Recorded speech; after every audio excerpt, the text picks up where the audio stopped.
Assalamu alaykunna wa rahmatullahi wa barakatuh, akhawat. Bienvenue dans El Hijra, votre podcast. Moi, c'est Khadija et je suis ravie d'être votre hôte. Ici, on va parler de ce nouveau départ, ce grand voyage, cette merveilleuse adoration. Je vous invite, au travers des témoignages de nos sœurs, à prendre part à la réflexion et à vous demander « Pourquoi pas moi ?» Prenez place, installez-vous confortablement et je vous souhaite une très belle écoute.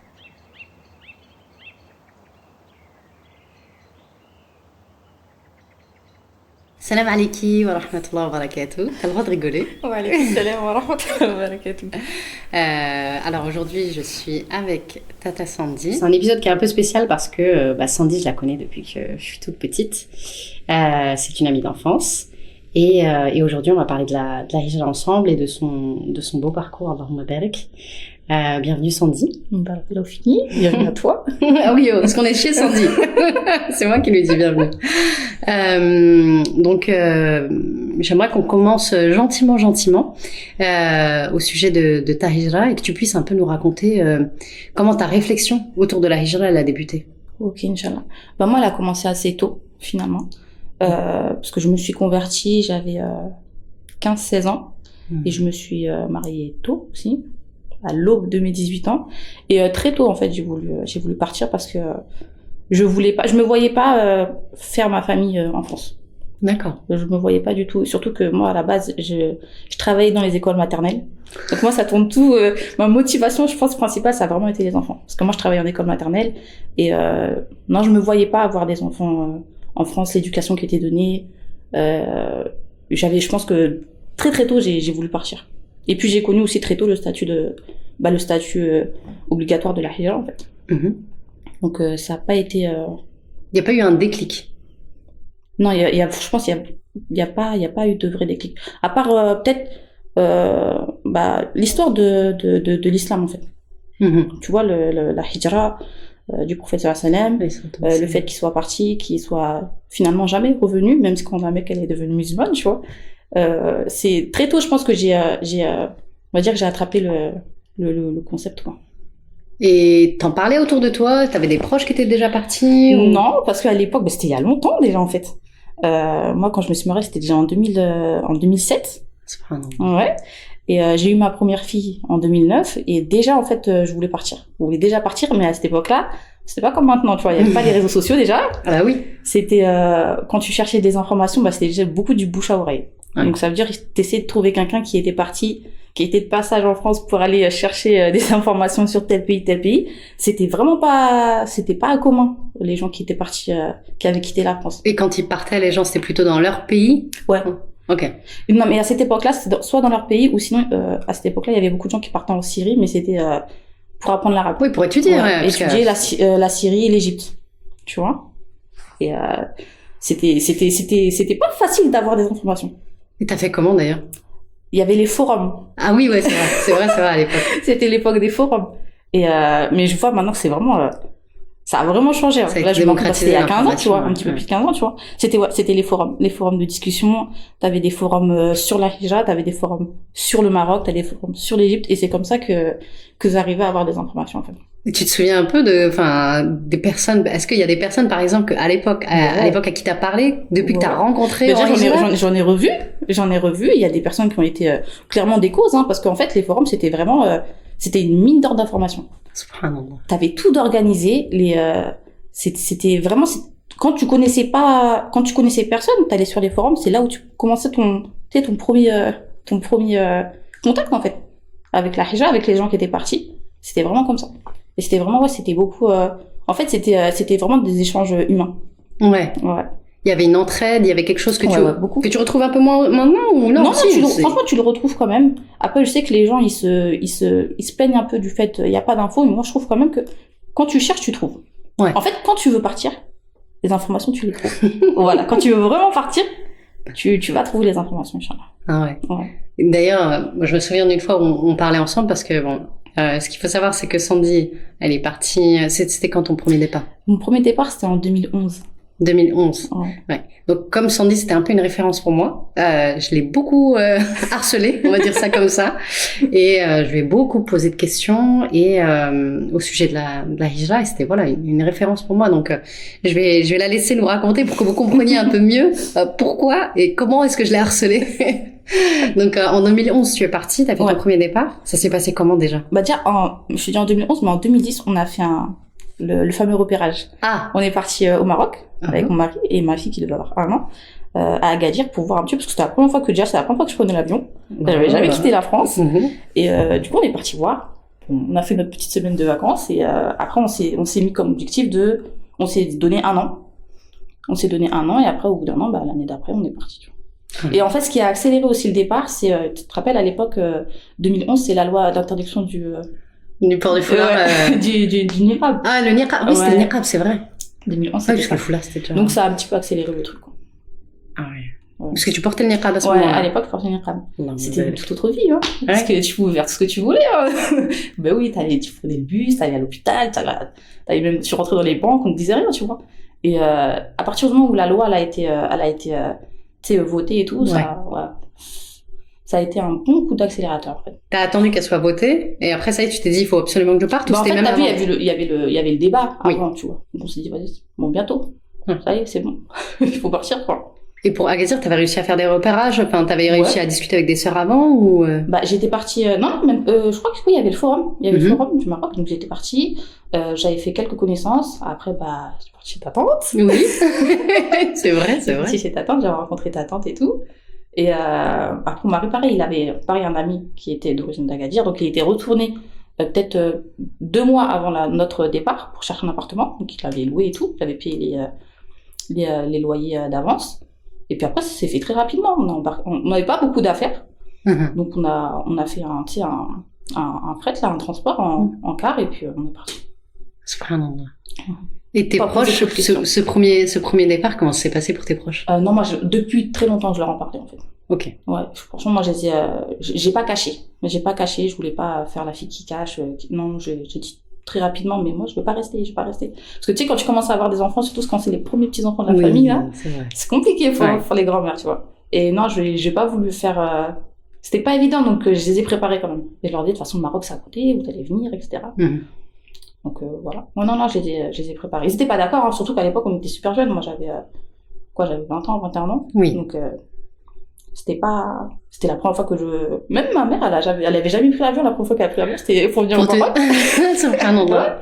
Donc, c'était quelque chose de vraiment nouveau, hein. C'était vraiment nouveau. Et comme je t'ai dit, à l'époque, c'était pas comme maintenant, tu vois. La hijra, c'était pas méconnu, mais c'était pas quelque chose qui intéressait les gens. Tu vois, parce qu'en France, on était encore tranquille. Oui, et puis c'était bizarre de faire le chemin inverse de nos parents. Exactement. Ça revenait souvent. Et moi, je sais qu'il y a beaucoup de gens qui me disaient, mais qu'est-ce que tu vas faire au Maroc? C'est pire que la France. Je peux pas te dire ça, en fait. C'est pas possible. Qu'est-ce que t'as découvert, toi, en arrivant au Maroc, justement? Bah, la simplicité de la vie, en fait. La vie, elle est simple. Je sais pas, c'était, déjà, le fait d'être en terre d'islam, tu le sais, tu vois, ton cœur, il le sent. T'es apaisé par rapport à ça. Tu peux t'habiller comme tu veux. Il y a pas de problème. Tu peux, même tes enfants, enfin, par rapport à l'éducation. Et après, il y a les mœurs aussi, parce que t'arrives dans un pays musulman. Donc, ça veut dire que t'as le Coran, que tu vas entendre un petit peu partout. C'est normal de vouloir enseigner le Coran à tes enfants, même c'est limite, wajib, tu vois, obligatoire, tu vois. Et c'est tout ça, en fait. Moi, c'est vraiment, on va dire, ce que je voulais vraiment, c'était pouvoir donner un bon cadre à mes enfants, tu vois, pour qu'ils puissent bien évoluer dans leur religion. C'était vraiment ça. Ça a été vraiment mon but. Moi, je me suis convertie jeune, mais je voulais vraiment que mes enfants, ils aient cet environnement-là, en fait, religieux, tu vois. Pas de contrainte de devoir se cacher. Tu vois, même si à l'époque, encore une fois, c'était pas comme maintenant, mais il y avait déjà, c'était déjà problématique, en vrai, tu vois. D'être musulman et d'être visible. Voilà, d'être visible. Déjà, je me disais, mais attends, si je reste en France, ma fille, quand elle va être pubère, ça va faire comment? On va faire comment pour le hijab? Donc on n'y était pas encore, hein. Elle avait que 1 an, mais je voulais pas, je voulais pas lui imposer ça, en fait. Parce que moi-même, j'ai dû enlever mon foulard quand je devais aller au lycée. Je voulais pas lui faire vivre ça. Donc on va dire que je pense que c'est ça qui a vraiment été, on va dire, ma source de motivation. Et t'es restée combien de temps au Maroc? J'ai fait une première année. Et après, je suis partie en Égypte. Parce que au Maroc, c'était pas... Moi, je cherchais à apprendre l'arabe, tu vois. Donc on est parti 1 an en Égypte. À la base, on n'était pas censé rester que 1 an, mais le cours de la vie a fait que il y a eu la révolution. Ah oui, c'était l'année 2012. Ouais. Attends, 2012, 2013, je crois. On est reparti. Bah oui. Parce que c'est pas. T'as plié bagage. Ouais, j'ai plié bagage. En fait, j'ai attendu un peu et je me suis dit non. Déjà, les parents, ils étaient pas forcément rassurés qu'on aille. Le Maroc, ça allait, c'est à côté. Bon, tu vois, c'est commun, mais l'Égypte, c'était vraiment encore trop. En plus de ça, qu'il y a une révolution et avec tout ce qu'ils voyaient à la télé, c'était pas forcément rassurant pour eux. Donc, je suis repartie au Maroc. Je suis repartie au Maroc pendant 3-4 ans. Non, ma belle. Ouais, je me dis là. Et c'est toujours au même endroit, hein, de toute façon. Agadir, c'était le terre-terre. Franchement, déjà, c'est trop agréable la vie là-bas. Ils sont trop gentils, les Marocains. Ouais. Vraiment trop gentils. Et après, qu'est-ce qui s'est passé? Il y a eu les attentats du Bataclan, en 2015. Ouais, fin 2015. Et il s'avère que, à partir de là, en fait, ils nous ont repris nos papiers. Parce que moi, j'avais la carte de résidence, Iqama. Et ils ont fait ce qu'ils font souvent, tu vois. Oui, ils resserrent la vis à ce moment-là, toutes les personnes qui rentrent, les étrangers. Moi, j'avais mes papiers, hein, j'étais en règle, tu vois, je crois que tous les 3 mois, j'allais pointer au commissariat en attendant ma carte, parce que tu connais les papiers, ça met du temps.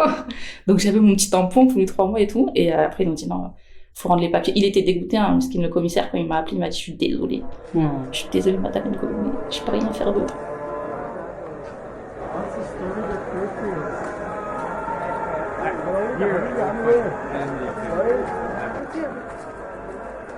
Et voilà, du coup, on s'est dit, on va rentrer.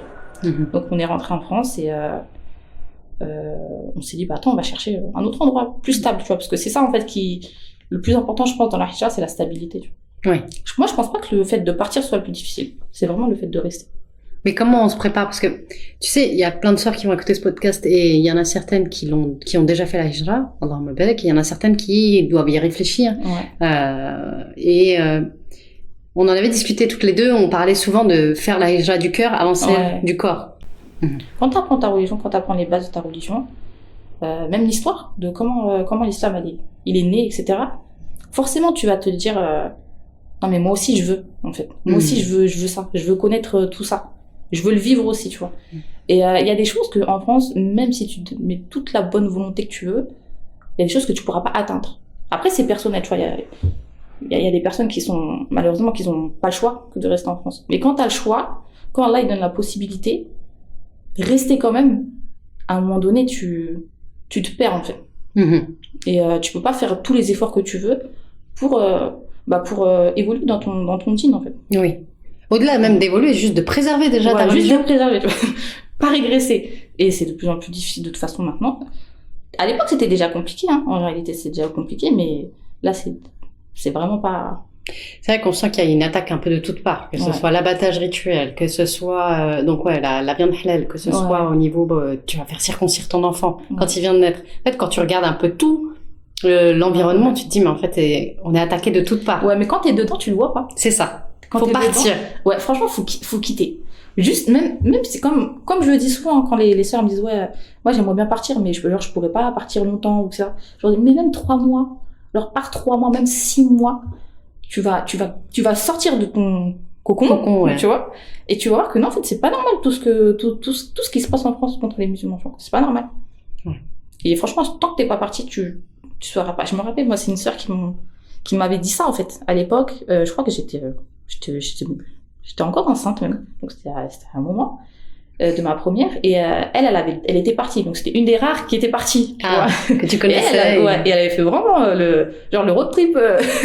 Elle était partie en voiture. C'était même pas une voiture, je crois que c'était une caravane ou je sais pas ce qu'elle avait, tu vois, avec ses enfants enceintes jusqu'à là, avec son mari. Ils étaient partis au Maroc. Après, ils étaient partis en Mauritanie. Ils étaient repartis en Guinée. Ils s'étaient remontés. Genre, ils avaient bougé en une année. Ils avaient vu vraiment du pays, tu vois. Elle était revenue. Et on dit, pourquoi t'es revenue? Elle dit, moi, je suis venue juste pour vendre mes affaires. Après, vous me voyez plus. Je dis, comment ça et tout? Genre, mais raconte. Parce que tu vois, vraiment, à l'époque, c'était pas simple de trouver des témoignages, face to face, tu vois. Tu trouvais pas.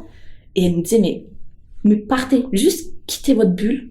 Une fois que vous allez sortir de la bulle, vous allez voir mais pourquoi je suis pas partie plus tôt, en fait. Et c'est ça m'a trop marqué. Et jusqu'à maintenant, même, j'aime trop le répéter parce que c'est trop vrai. Tant que t'es pas sorti de ta bulle, tant que tu vas pas voir comment ça se passe ailleurs, tu vas penser que, mais finalement, on est bien en France. Ouais. Le moindre mal. Ouais, mais non, en fait. Mais vraiment. Et ça, il faut partir. Ouais.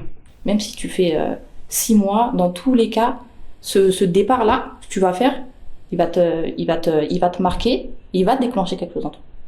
Tu vois. Ouais, c'est vrai, t'as raison. Et donc, en fait, si on reprend un peu ta vie de barboudeuse à ce moment-là... Ouais, donc, du coup, je suis rentrée en France. Retour en France, ouais. Ça va, c'était pas trop dur à ce moment-là? Franchement, c'est la défouée. Donc, on est rentré, on cherchait un petit peu où on va aller maintenant, tu vois. Donc, je me suis renseignée tous les pays. Moi, si tu là, ça y est, c'était plus les forums à ce moment-là. Ah non, non, c'était plus les forums. Il y avait Instagram. Voilà. Il y avait Instagram, Facebook aussi. Mais j'étais pas trop sur Facebook, mais il y avait Instagram. Mais même moi, j'étais en mode recherche active du prochain... du prochain pays, là. Du prochain pays, tu vois. Et je me suis renseignée sur tout le pays. Après, Qadarallah, j'ai pas pu repartir directement. J'en ai profité pour me soigner, ça a mis un petit peu de temps. Et le deuxième départ, on va dire la deuxième hijra, elle a pu se faire en 2021. Ouais. Donc ça a mis du temps. Bah oui. Ouais. C'était très long. Malgré toutes ces années-là, il n'y a pas un seul jour où j'avais pas cette nia de moi actuellement, je suis en hijra en fait. Oui, la hijra du cœur, elle était déjà là. Elle était déjà là.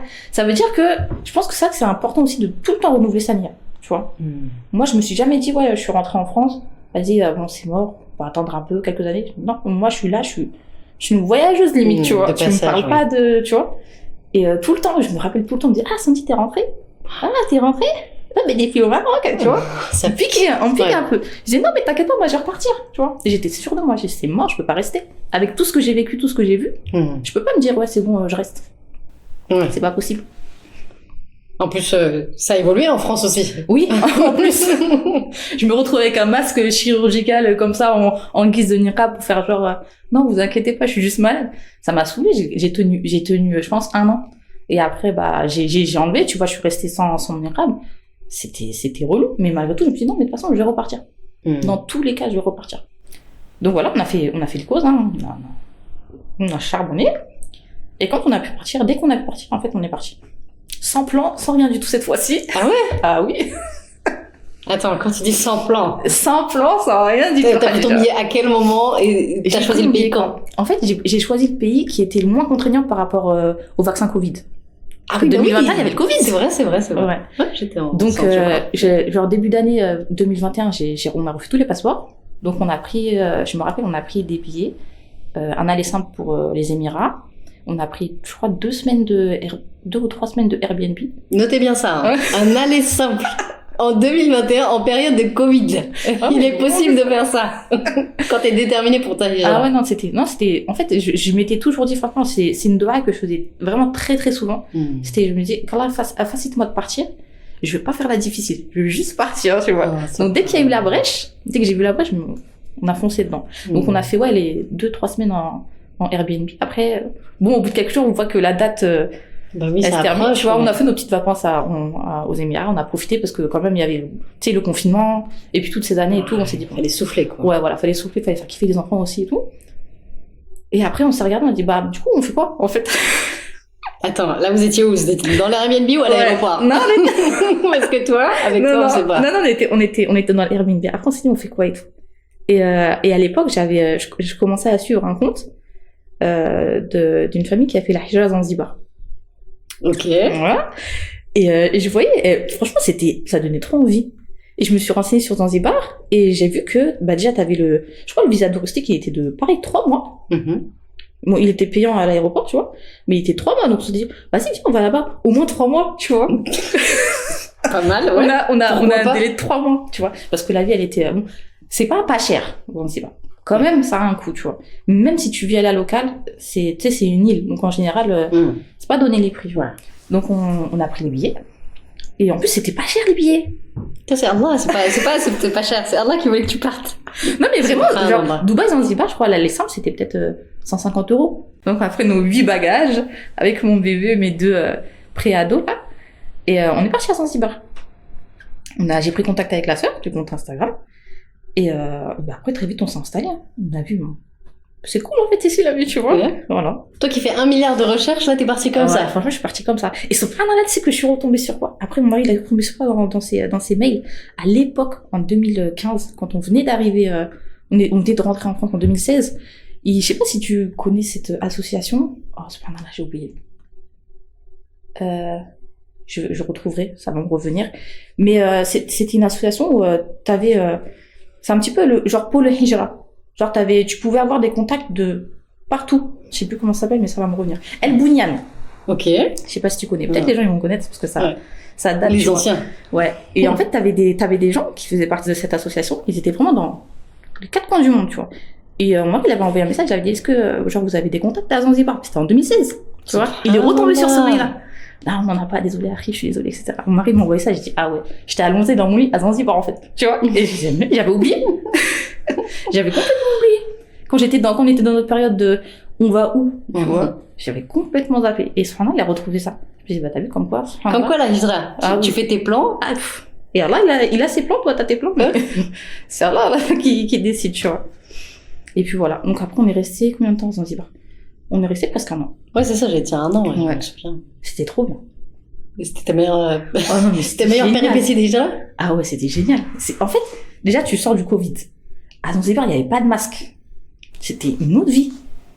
Et comment vous faisiez à ce moment-là? Parce que tes enfants, toi, tu faisais l'IEF encore? Ouais, je faisais encore l'IEF. Même en France, je faisais l'IEF. Je les avais pas mis à l'école. D'accord. Ouais.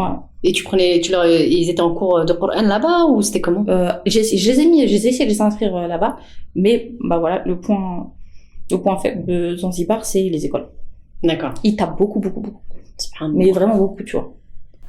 C'est ça. Donc, tu vois, finalement, on se dit souvent, bah, je vais faire plein de recherches. Il y a des choses sur lesquelles je vais pas pouvoir transiger. Ouais. Ça, je veux absolument que ce soit là. Bah ouais. Par exemple, les écoles, la qualité de l'éducation. Ouais.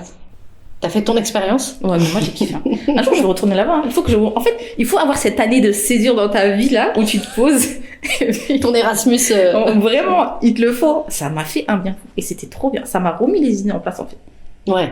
Mais clairement. C'était le bon moment. Ouais, c'était vraiment. Parce qu'avant, il sait tout. Voilà, il sait que t'avais besoin vraiment de ce moment-là. C'était vraiment dans ta hijra. Et que donc t'as remis tes idées en place et tu t'es dit bon, quel autre pays maintenant? Bah en fait, on s'est dit bah là, avec notre situation.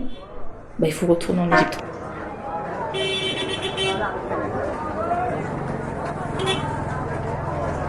L'Égypte, moi, ça n'a pas été mon coup de cœur la première fois. C'était vraiment pas mon coup de cœur. Hein. Oui, mais t'étais dans un coin où t'étais pas très bien, quoi. Mais vraiment, l'Égypte, quand même, ça reste un pays, c'est sale, le bruit et les meutes de chiens. Genre, ça, c'était vraiment, ça m'a. Après, alhamdoulilah, tu peux vraiment apprendre ton dîne et tout. Et c'est vrai que moi, là, mon année en Égypte, même si alhamdoulilah, j'ai pu étudier. J'ai ma fille surtout la première parce que l'autre il était trop petit, mais en un an en Hadana elle avait fait c'était incroyable tout ce qu'elle avait appris et tout. C'est ça qui me faisait tenir, tu vois. Parce que vraiment le reste c'était compliqué et on a tourné en rond, on a dit quoi 10 ans après on va retourner en Égypte et ben finalement on s'est dit bah vas-y. Et agréable surprise. Ah bah oui, alhamdoulilah. En fait parce que je savais ce que je voulais et ce que je voulais pas parce que j'étais déjà venue, tu vois. La maturité. Ouais. Mais complètement, parce que, attends, la première fois que je suis venue, j'avais 20 ans, là. 30 piges, passé, ça y est, tu vois. On va pas dire notre âge, on s'arrête à 25 ans. Toutes les deux. Même si elle est plus petite que moi. Ouais, non, c'est ça. C'est, quand tu sais ce que tu veux, après, c'est beaucoup plus facile. Ouais. Donc là, t'as changé ton cadre de vie, alhamdoulilah, tu t'es réinstallée, t'as trouvé ton petit cocon. Voilà. Et ça y est, on bouge plus. Bah, tu sais qu'encore une fois, à la base, quand je suis venue, j'ai dit, ouais, vas-y, viens, on reste au moins 1 an, 2 ans maximum. On prend l'arabe et après, on verra où on va. Ça, c'est le... Ça fait combien de temps que tu es là? Mais là, ça fait 3 ans, ouais. Allahumma barik. Voilà. Non, mais je t'assure, tout le monde dit ça. Non, mais moi-même, bon, on est en Égypte, là, toutes les deux. Voilà, merci.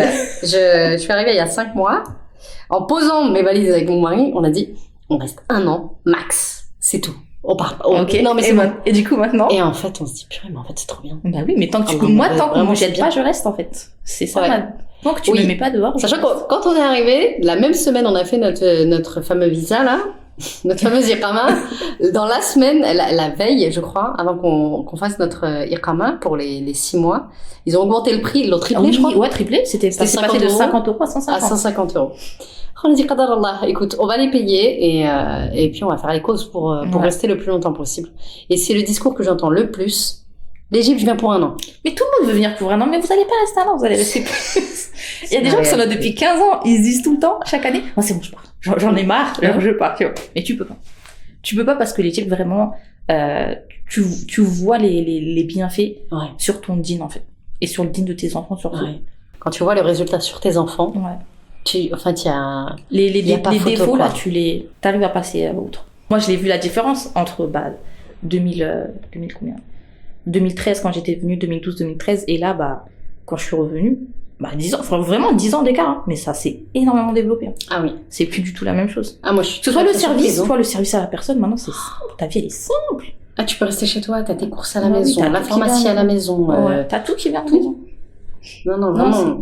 Oh, je vais pas faire la propagande non plus pour l'Égypte. Hein. Il y a plein de pays, hein, à Khawat. Ouais. Vous pouvez aller partout dans le monde. Hein.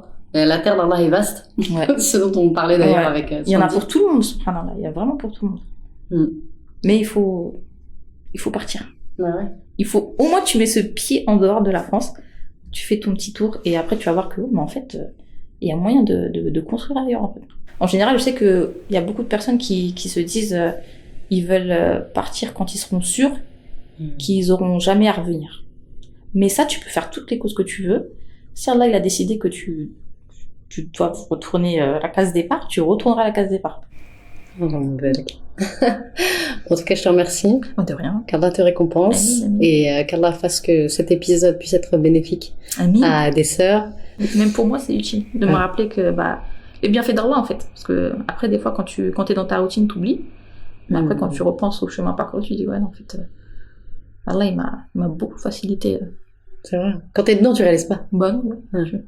Faut un peu dézoomer et puis tu te dis, purée, Ouais. j'ai vécu tout ça. Ah, ouais. Et je suis là aujourd'hui. Ah, Encore debout. Alhamdulillah.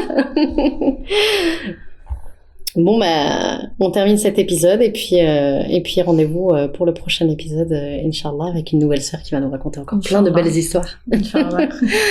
Bon, je te dis à bientôt, Sandy, et puis bonne continuation pour Barakallahu toutes fik. tes aventures. Et peut-être dans un autre pays, on en aura. Non, pour l'instant, c'est bon. En fait. on a assez vagabondé. Allez, on va se quitter sur ces mots doux. Assalamu alaikum wa rahmatullahi wa barakatuh. Wa alaykum salam wa rahmatullahi wa barakatuh.